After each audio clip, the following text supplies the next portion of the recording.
Russia. Sanctions have noticeably complicated life for Alexander, a 23-year-old art museum worker from Moscow.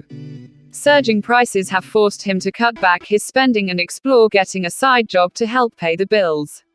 At the same time, finding certain goods that he once took for granted, such as furniture and other household items, has become a far more cumbersome process. China's property market is in the midst of a slow-moving crisis.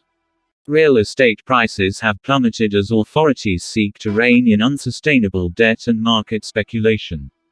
Hundreds of thousands of homebuyers are refusing to pay their mortgages for pre-sold properties as developers struggle to complete housing projects on time.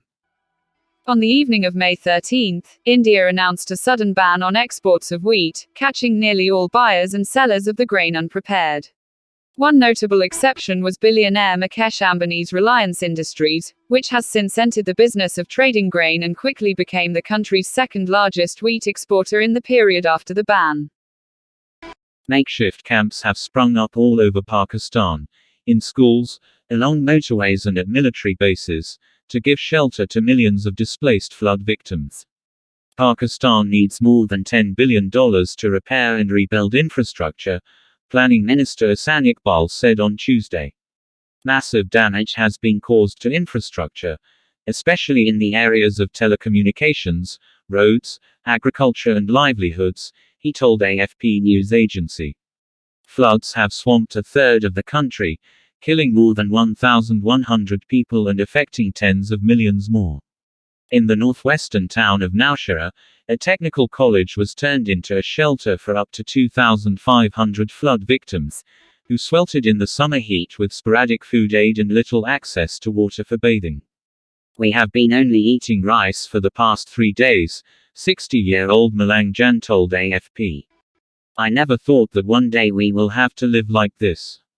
We have lost our heaven and are now forced to live a miserable life. Jan's family were rescued by boat when his home was submerged in the floods.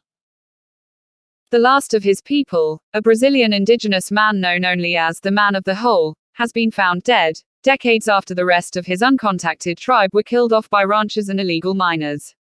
Having lived in complete isolation for 26 years, the man, whose real name was never known to the outside world, was found in a hammock in a hut in the Tanaru Indigenous Territory in Rondônia state on the border with Bolivia on August 23, Brazil's National Indian Foundation, FUNAI, said in a statement over the weekend. Be aware. With the World. APN. Broadcast Service.